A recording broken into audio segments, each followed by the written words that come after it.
Hey guys, today I'm going to be talking all about pricing. So I'm going to be going through all of the different factors that you should be considering when you are pricing your services, and I'm also going to be going through the reasons why I'm going to be raising my prices after I return to work post-lockdown. So I think the nail industry has a massive underpricing problem.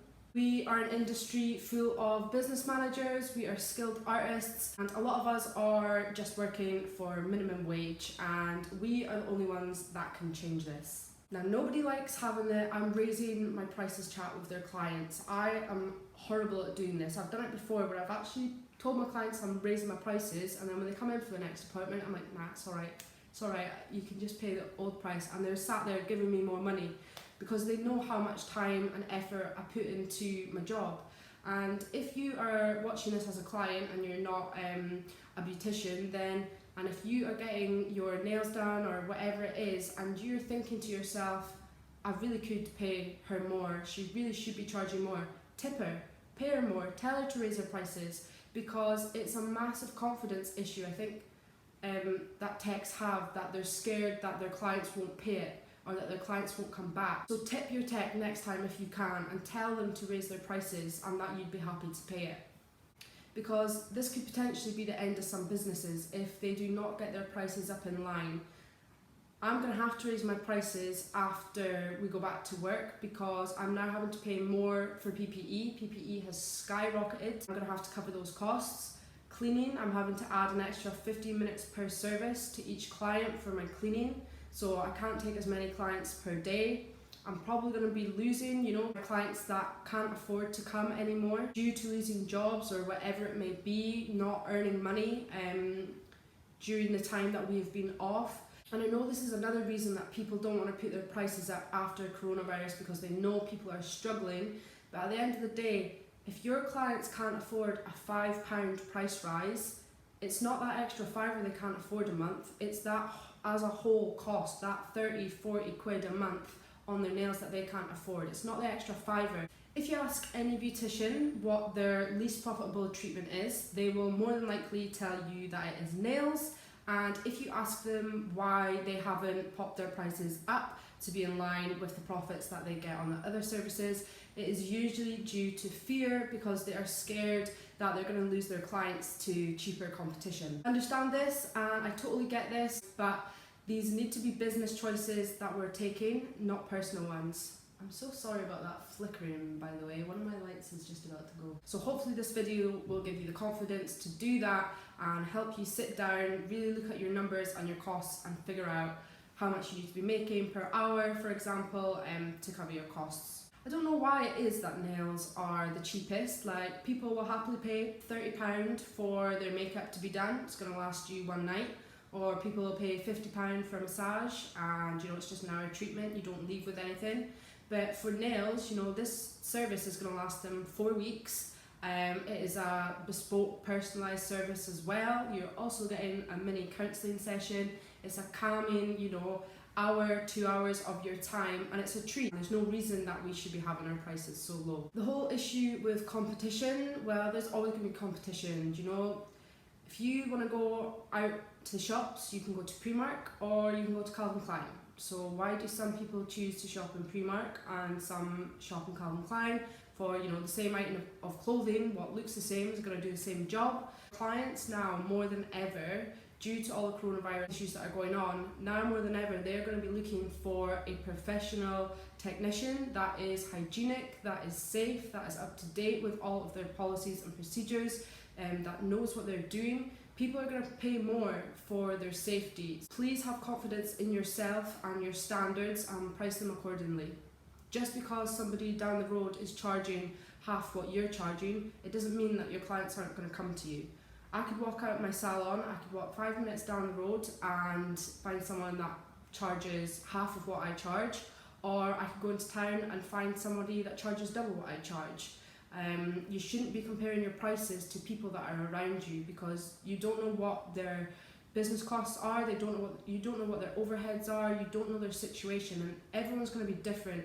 And I always see people saying, oh, well, it depends what area you're in as to what to charge. Going by area doesn't necessarily mean that you're having the same business costs. Just because you're pricing yourself in line with everyone in your area, your business costs might be higher, they might be lower. So pricing is a very personal thing, and I really advise that you don't just go by what everyone else is charging to get your costs. Try and put your fears and concerns aside. At the end of the day, this is a business. You want to make money from it, and you want to sustain making money from it. Base your prices on your figures and what you need to make and what you want to make. We're in the position where we can say how much we want to make per month, and we can make it happen. And you know, if you do put your prices up and you're finding people aren't coming, it is so easy to run a discount. Run a discount for key workers, run a discount for students. Do you know, you can easily knock a £5 off, but it is so difficult to put your prices up. Now, we are in the position where we don't need to have that conversation with every client. We can say, these are the prices and this is why. And it's going to be a lot easier now that we have been out of work to do that. And also, I think clients now will have really appreciated how much their beauty services mean to them. That, you know, a couple hours every month of their own time, of their treat, is going to mean so much more to them now, I think, that now that they haven't had it.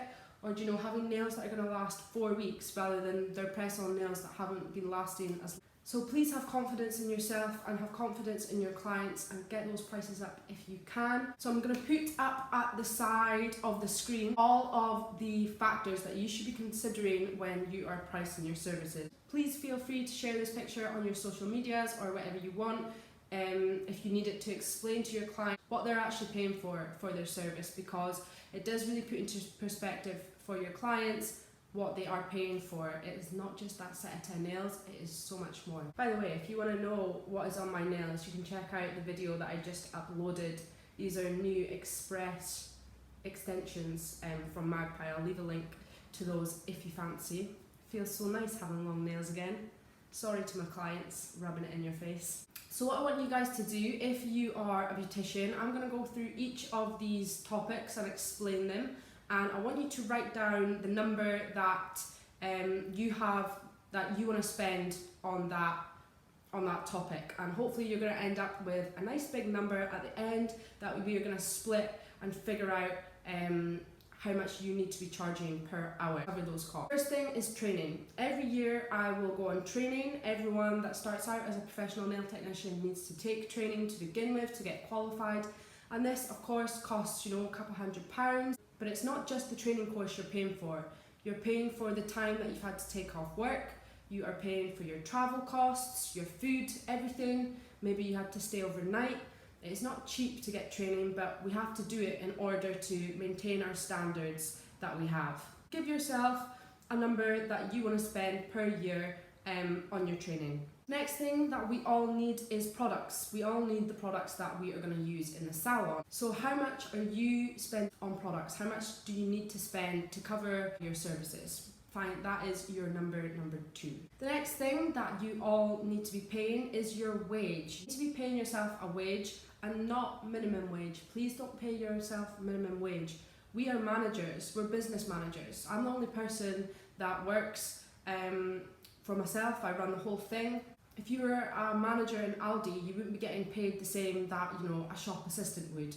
And that's because you have added responsibilities and workloads and stress, and you have to put the time and work into that. As a business manager, you are in charge of your bookings, of your marketing, your advertising, your client demand, your health and safety, your training. You're in charge of everything. So you have to take all these responsibilities as a manager, and you need to pay yourself for it. The nail industry is an extremely stressful and demanding place to be, and especially if you've not got that guidance above. We don't have somebody to say, how do I do this? How do I do that? It's up to ourselves to figure it out. And that takes a lot of research time as well. And you're not just paying yourself for the hours that you're in work. You know, you've got to pay yourself however long you are face-to-face with clients in the salon, but you've also got to pay yourself for the time that you are spending taking those bookings, doing that research, doing that practice. Do you set aside, you know, a day out of the month or a day a week to practice those skills, to prepare yourself for your clients coming in? Take down a note of how many hours that you work face to face with your clients, how much time you spend booking in clients, and how much time you spend researching your new skills, watching YouTube videos, practicing. This is all work. I know that we enjoy our work, and so many people say, oh, you never have to work a day in your life if you do something you love. Yes, I don't feel that I am working when I'm working because I love it, but I spend a lot of hours for my business, for my job, you know, every day. So make sure you're accounting for those hours and that you are you're giving yourself a wage that is that represents the hard work that you're putting in. The next thing that most of us are going to be paying for is your rent. So how much are you paying per week, per day, per month on your rent and your utility bills? So I want you to come up with a yearly cost, what it costs you to rent your space, for your electricity, for your water, and add it to your list. Next thing that some of us will be paying for as well is a website or a booking system. So if you take bookings manually, then you have already figured out that cost because you'll have done it in your wage for your hours. I'm in the process of getting a website built. It has been expensive, but it is definitely something that I am happy to invest in because it's going to save me so much time from booking in. But obviously I'm going to have an annual cost of that, and I've got a startup cost as well, and I'll also have to be paying monthly for my booking system too. So again, figure out your yearly cost for your website and your booking system and add it to the pile. Next thing that we are all going to be needing is annual leave. Everyone needs holidays, and if you're working in a normal job, then you be getting your paid holidays. So you need to make sure that you're paying yourself for your holidays. Don't forget about that. We are all human and we all need holidays, and you need to make sure that you're paid for them as well. Next thing, this is something that loads of people don't think about, but your pension. If you were working again in a normal job, a lot of people have their pension like pension schemes with their work. We are in charge of that. So if that is something that you want to add to your pot, pop it in the list. How much do you want to put in that every year? The next thing that we have got is taxes. All got to pay our taxes annually as well. So figure out your rough number for that, and you're going to have to put money aside for that every year as well. And of course, we have got our profits. How much are you wanting in that pot spare once you've got everything covered to take away with from the business? Whether you're going to invest it back into the business or whatever you want to do with it, what number do you want to take away at the end of the year from your business and from your hard work? And add that to the list. So those are all the points that I would be looking at for your regular pricing. But because we are now opening and our businesses are going to have to work differently, there are going to be a few additional charges. So number one is going to be PPE. We are now looking at masks. I'm going to be providing all my clients with masks, so I have ordered loads of masks. I'm going to be wearing a disposable apron, gloves, a visor, and all these things cost money. I'm getting like hand sanitizers, I've got like censored list soap dispensers, I've got hand towels, like paper towels instead of towels. So this is not cheap. It's costing a lot of money for that. So again, this is changing my annual business costs. So I'm adding that onto the pile, and that's why I'm going to have to put up my prices. If I don't, then I'm going to be working at a loss. Thing, your cleaning charge. We are going to be looking at having an extra 15 minutes in between clients. So you're going to be spending more time doing your cleaning, and you are going to be using more products to do your cleaning as well. And then finally, loss of earnings. Because of what has happened, I'm expecting to have, you know, a 20% decrease in the amount of clients that I'm getting back in the salon, whether people have lost jobs or whatever has happened. I'm expecting a loss of clients, and I need to cover myself for that. So you might be having to work on reduced hours, you might be having to do shift patterns if you work in a big salon, you might have to reduce your staff. You still have to cover your costs, so you're going to have to up your prices or you're going to lose money. You know, the choice is obviously yours. Sit down and crunch your own figures and numbers and figure out exactly how much you need to earn per month and how much you want to earn. They're going to be two different numbers, and it is up to you to make sure that you're number one covering what you need to earn and that you can be working towards what you want to earn. So you should have a nice big juicy number with all of these different points that I've said. You should have your total annual figure of what you need to cover every year. There's two ways to figure out how much you need to be pricing. The first way you can do is figure out how many hours you work per year. So figure out how many hours you do in a day, how many you do in a week, and how many you do in a year. Then you are going to divide this number, your yearly hourly number, you're going to divide that by your big number. What that should give you is what you need to be charging per hour to cover those costs, okay? And I think it'll probably surprise a lot of you how high that number is. The next way that you can figure it out is you can go per client. Figure out how many clients you're going to have every year, and again divide that by your big number, and then that should give you a cost of how much per client you are wanting in the door. But personally, I don't like to do that. My clients will change, you know, during my busier times, my summer and the winter, I'll get a lot more than I do at other times. So I rather just figure out hourly how much I need to be earning, and then I can go off that by my treatments. These are not going to be exact figures at all. This is not down to the pence or anything like that. But what it is going to do is going to give you a ballpark figure of what you need to be looking at. So I hope watching this video has helped you guys sit down and look at some numbers, and hopefully it's given you the confidence to raise your prices and the tools to explain to your clients why you're raising your prices as well. I know pricing is a very personal thing, it is a very touchy subject for loads, but I really do think the industry as a whole needs to make a change. We need to get those prices up there with everyone else in the beauty industry, and only we can change that. Only you can charge your worth. Thanks so much for watching, and I'll hopefully see you in the next video.